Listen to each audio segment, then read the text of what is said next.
We have 1 cup of the quick cooking steel cut oats and 2 cups of water and a pinch of salt.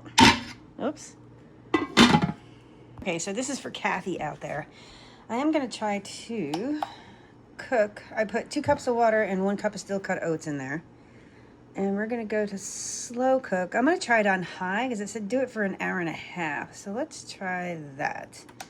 Let's check the time here. Bring it down.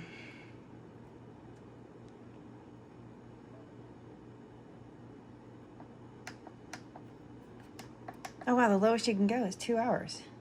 Huh. All right, we'll do that. And then I'll check it in an hour and a half. All right, all. So it's been, there it is right there. It's been an hour, so I'm going to check this because I can smell it. Ooh, a little bit of steam here. A lot of steam, actually. I think this might be done. Now, mind you guys, this is this quick cooking steel cut oats. I should try regular oatmeal as well.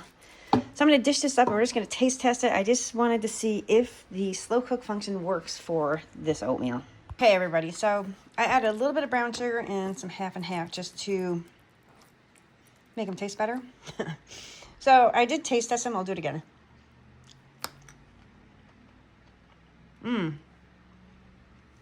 Excuse me. So they're nutty and crunchy. What I would do is probably cook them maybe for like another 10 or 15 minutes and it'd be perfect. So if you're going to use like your regular possible cooker at home, cook it for like an hour, 10, hour 15. Taste test it, see how it is, and just watch it because a lot of the moisture was already gone. And another thing, if you finish it up at an hour, you probably keep it on the keep warm function and it'll continue cooking. All right. Thanks, everybody. Thanks, Kathy.